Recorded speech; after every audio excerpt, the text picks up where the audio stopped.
stay with me, I'd like you to get out your Bibles and turn to the passage that we read earlier today, John the 20th chapter, verses 30 and 31. There are just two of them today, so I want you to have those in mind, however your Bible is. I think there's one in the back of the pew or on your phone or wherever you've got yours.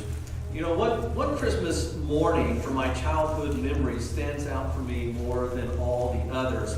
I'd been told earlier that year that if I could learn to ride a bike, one might show up under the Christmas tree.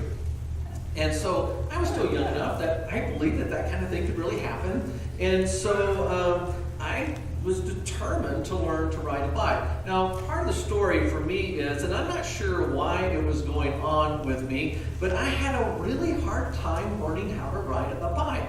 It wasn't because of a lack of effort on my brother's part or my parents' part. I just couldn't stay up very long. I could get onto it and I would just like immediately flop over. Whatever that balance is that you have to ride a bike, I didn't have it. I could do lots of other things. I was pretty athletic, but I could not ride a bike. And it really upset me because my brothers rode. I wanted to ride by them. My parents wanted me to ride, and I just couldn't do it. They tried for a while, and then they finally sort of quit helping. I think probably out of frustration looking back now. They didn't care me. I think they were upset because, gosh, he's got everything together and he just can't do it. But I was a pretty determined kid, and so I just kept on my own. I did have some rules by my parents. We had this really long gravel driveway, made this big, huge loop. We were kind of out in the country, so it was a big area, it was a gravel area. And I could learn to ride my bike, but I couldn't get off the gravel road. And so it was a pretty flat kind of area. And I tried, and I would just go a little bit, I'd slip, I'd fall, and I'd get frustrated. And I got this great idea. I decided if I could just get going fast enough, I would stay up. And I couldn't get going fast enough on the gravel road. And so, while nobody was watching me try to learn the bike, I went out on that and got out to the street, which is a paved area, and it went down and kind of came up on the other area.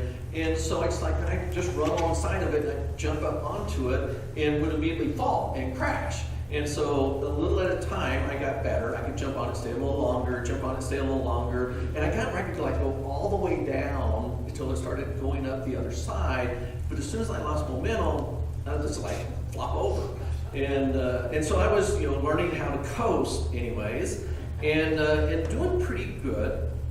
But I was, coming one of these times down, and it's one of those stories. I got going, I was going really fast. Something went wrong, and I crashed right at the bottom of the hill when I had most of my momentum. I didn't break anything, but I was pretty bloody, and I was pretty scared. So I got back, walked all the way back home, got up there, and my parents, of course, cleaned me up, and then we had to go get the bike because I just left it where it was laying at. And I just knew I was going to be in all kinds of trouble because it wasn't in the gravel road. It was, down where I wasn't supposed to be. But instead of getting in a lot of trouble, they couldn't believe how far I went. They're like, you got all the way down here? I'm like, yeah, I got all the way down there. They were excited that I was learning how to ride. And so we got the bike, we brought it back up on the road, and they wanted me to show them that I could really do it. Because they didn't really believe that I had made it that far riding because I couldn't ride in the road. And so I showed them exactly what they expected. I got on the bike and sort of flopped over. And they're like, oh yeah, you can't really ride. So they're not sure how the bike got down there, and it was just coasting. And so I was pretty upset, but I decided that I would just keep after it. And I had coasted enough that I kind of learned a little bit of balance, and so I kind of started to get a little bit of idea about it. And so I tried a little more, and pretty soon I got where I could travel around it. I got where I could even travel around the little loop of a dirt road that we had there on our property. And so I got where I could do it. And once I got where I was doing it really good, I got really excited about Christmas because I knew what my riding meant. I would no longer have to ride my brother's bikes. I was going to get one for my own. And sure enough, that next Christmas, I bounded out of my room to where our Christmas tree was at, and sure enough, there was a bike. And I was thrilled. It was one of those ones from Western Auto with the banana seat, so it was cool. And I loved riding that. We celebrated Christmas like all the other families that we knew.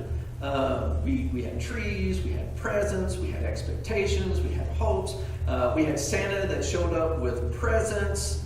But we didn't go to a Christian church back in those days. And so I really didn't know in any meaningful way what celebrating Jesus' birth was really all about. You wouldn't know from the Christmas story that we went to a church that was called a Science of Mind church. And it was about meditation, it was about relaxation, it was about a lot of religious eyes that were borrowed from Eastern religions. But our lack of understanding about the real reason for the season did not keep us from celebrating Christmas. We didn't know what Jesus' birth meant. But we didn't know who he was as Lord. But man, we celebrated Christmas like everyone. There are a lot of people who celebrate Christmas without understanding, much less believing in Jesus who was born.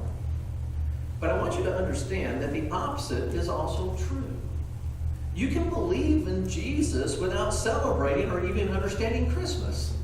You really can. I mean, after all, it's not even mentioned in John's gospel that we're using today for our verse. In fact, John's purpose in writing the gospel is not very Christmassy at all.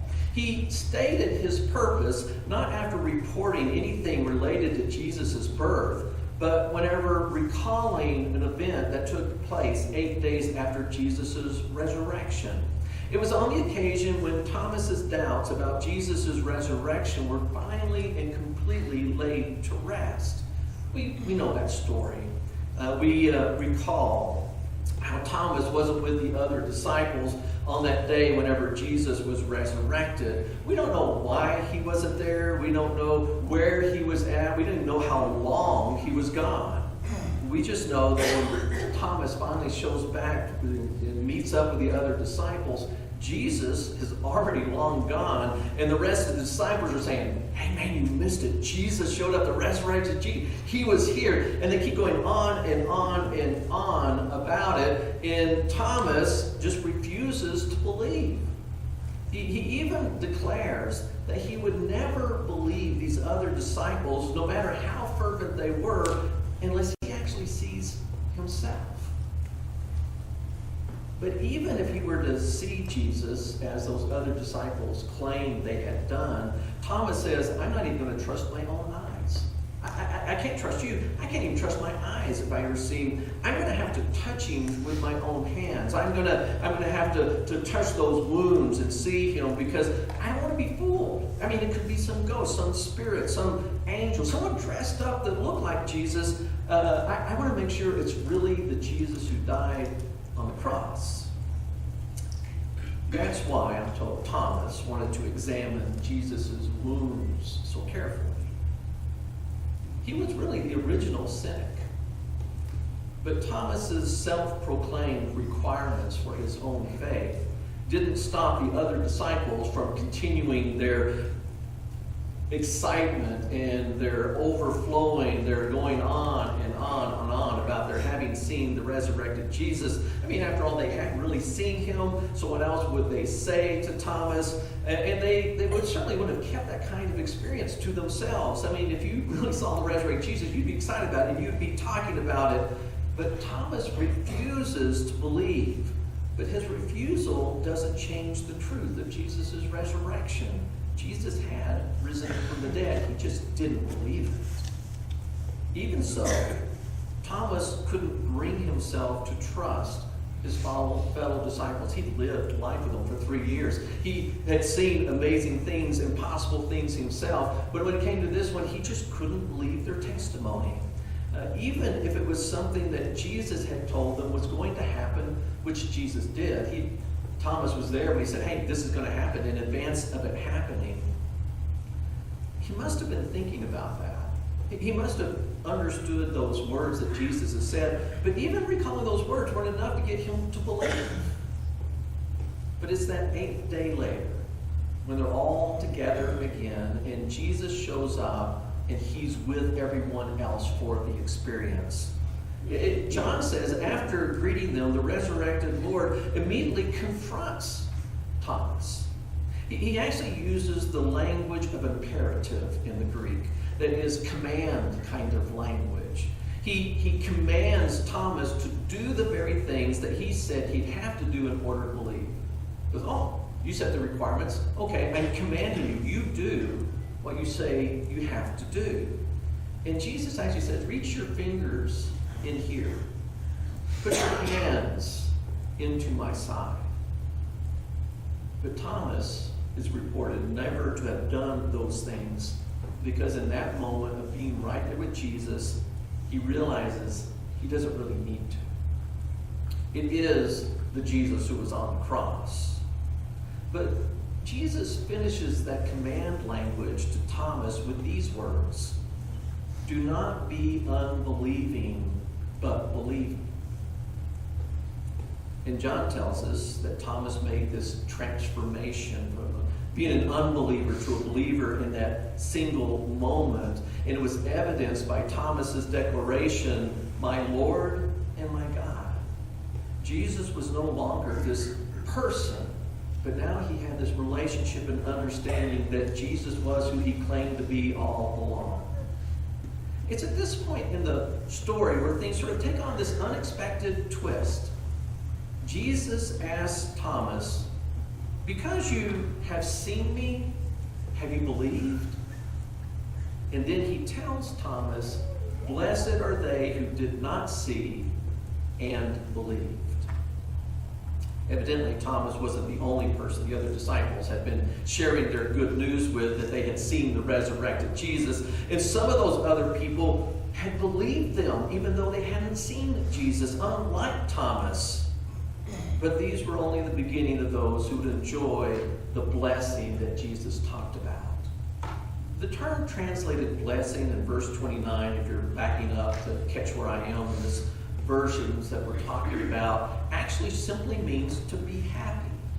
That's what blessing meant, makarios, to be happy.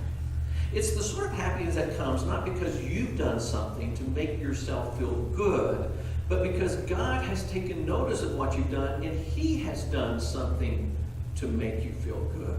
That's why it gets translated blessing. Kind of fits that definition for us. For example, in the Beatitudes, Jesus, using the exact same word, says, happy are those who show mercy, for God will be merciful to them.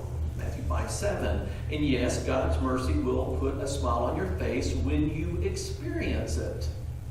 When I think of people mentioned in the Bible who sought Jesus' mercy, I think of those two blind men on the side of the road.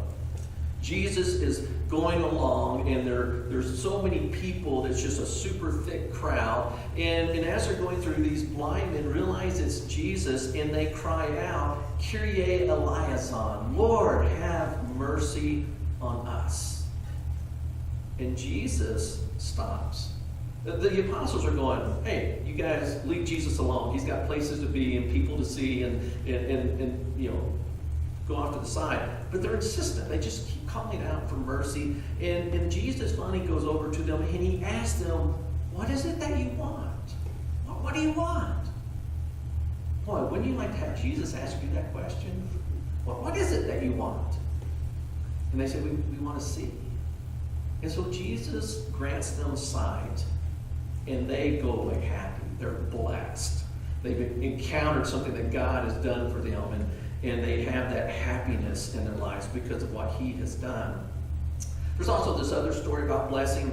There's this father who's waiting with his son. His son is erratic, crazy behavior.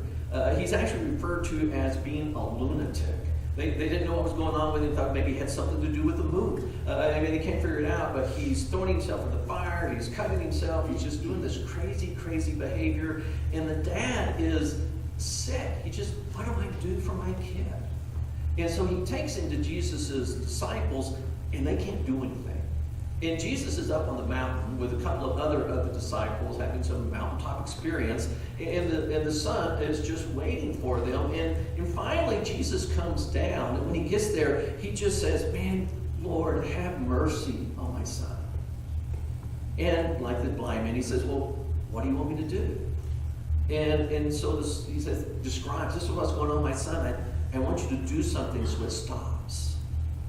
And we get described how Jesus casts out a demon from the son, and all those symptoms go away. See, I want you to understand that Jesus said that what God does for us when we believe without seeing is going to be something that puts a smile on us. It's going to be something that brings happiness into our lives. We know what that is. We get released from sin's hold on us, and we get this promise of eternal life, and our lives take on a new direction, a new form, and we have this blessing from God because we embrace the truth even though we didn't see it. As we get to these verses that we read together, John makes it clear that Jesus had performed all kinds of things that they had seen, and even Thomas had seen.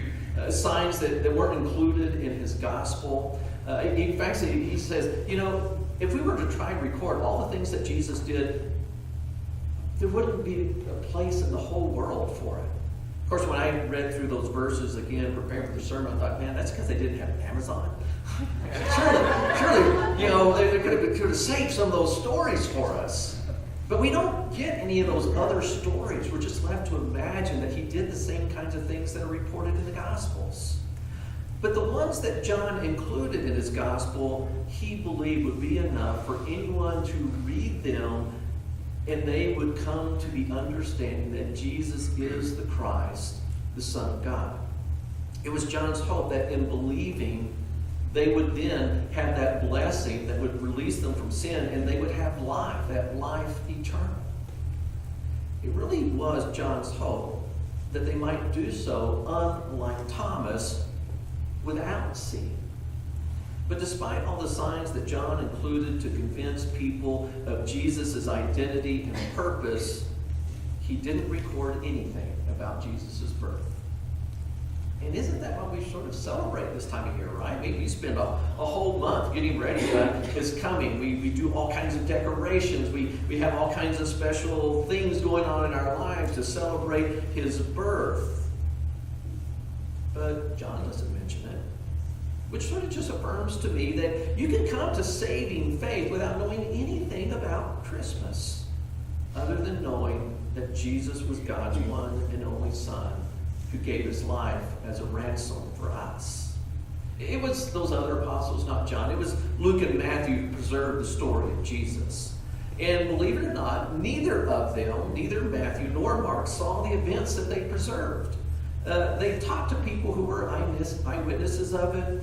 Luke openly admits and declares that he was determined to produce a complete and accurate account of Jesus' life. And to do so, he was going to have to seek out people who were there.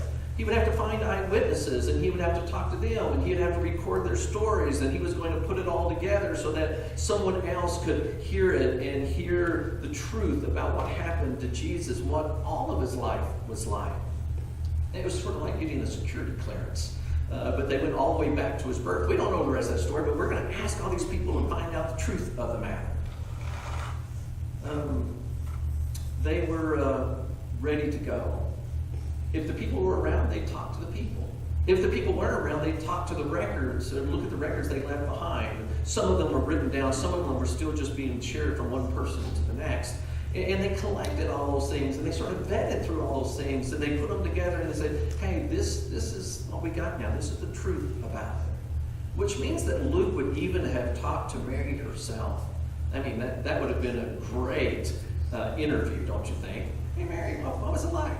Where were you at? What was going on? Tell me about it. How else would he have gotten that part of the Christmas story, which only Mary knew about? He had to talk to her. But it's been a long, long time since Matthew and Mark and Luke and John produced those Gospels, right? I mean, it's almost like ancient history for a lot of people. And there are a lot of people who question the reliability of those records. I mean, did they really do the history right? Did they talk to the right eyewitnesses? Did they have the tenacity? I mean, can we really believe it or not? I mean, it's kind of hard to believe because they've thrown some stuff in this history that that just were impossible kinds of things.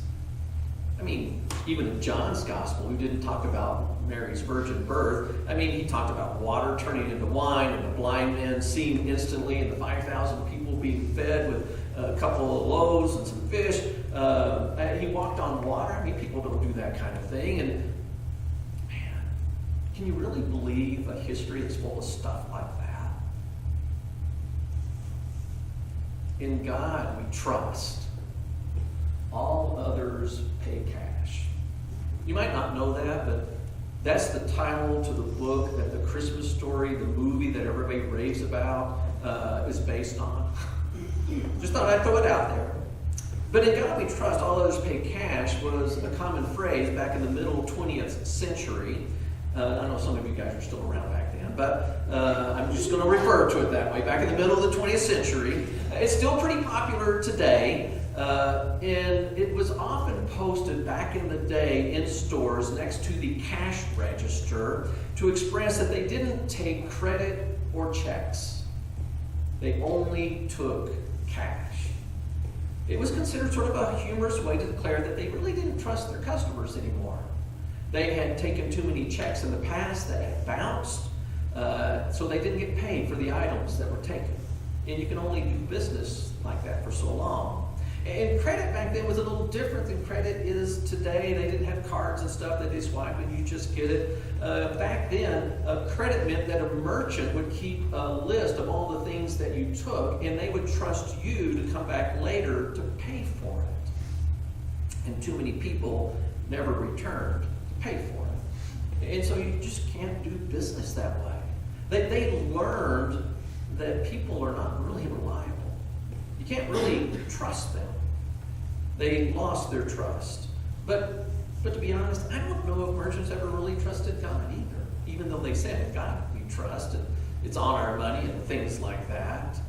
I mean, after all, if you can't trust people to tell the truth about something so simple as paying for items and that they would come back and pay for it, I mean, something that's just about integrity and honesty. If you can't trust people about something small, how can you trust people about something more important, like who God is and why he would even do the things that he's claimed to do, especially when those records are full of all those impossible things? For people with trust issues, that might include a lot of people, the story of Jesus' birth is about as believable as the story of Santa coming down the chimneys on Christmas Eve. It's about as plausible as someone getting up out of the grave and walking around the lot. They'll agree that they're great stories.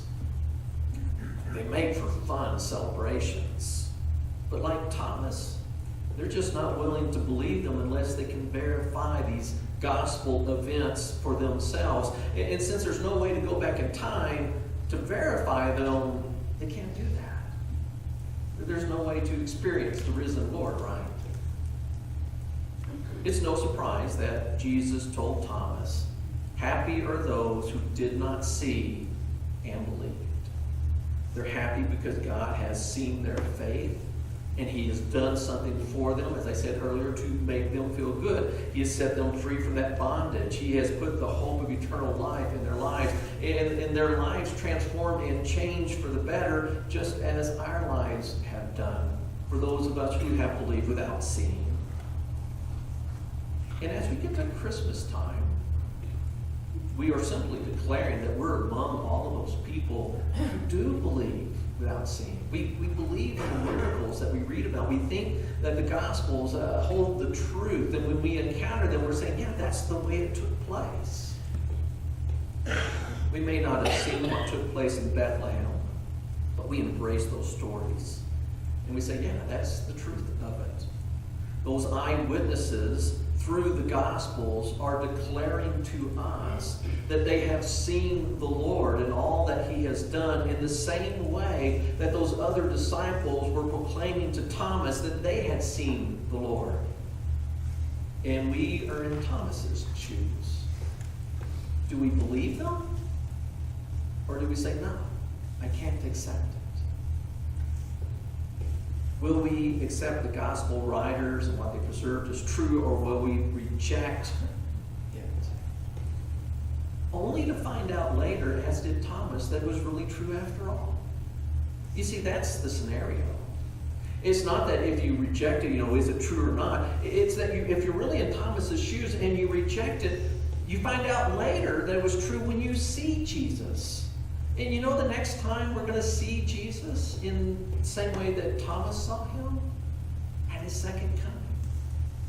And at that point, it's going to be too late to embrace the offer of forgiveness. Gone will be the days of believing when you haven't seen and receiving the happiness that comes. Then when you see him, every knee will bow and every tongue will confess, but not everyone is going to get brought into that hope of heaven. But I don't want to leave you depressed, so I want to conclude with what I just sort of hinted at a while ago. I want to remind you that there are other ways besides seeing to experience the presence of the living Lord. And we do that a lot when we gather together. When we come together, just as the disciples did when they gathered together in that upper room, and Jesus was present with them. Remember, Thomas was absent. When we gather together in this room, his presence is with us too. There's certainly the promise that where two or three are gathered together in my name, I'll be with them.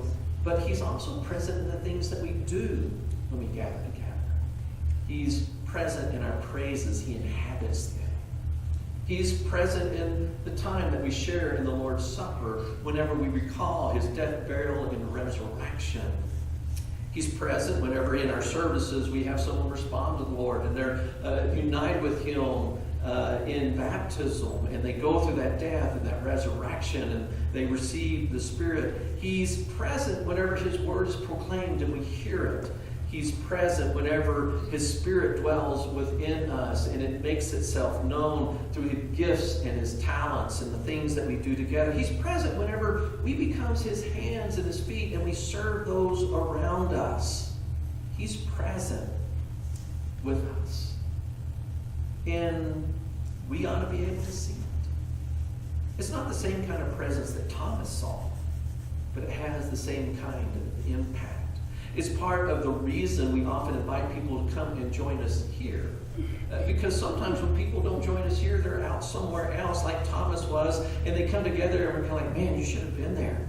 Man, and you could really feel the Spirit this morning. You could really see the presence of God with us. It was there, and you missed it. And no matter how much we tell them, they're going to be going, yeah, really, right? It's whatever. I won't believe it until I see it with my eyes. Then you say, oh, then come.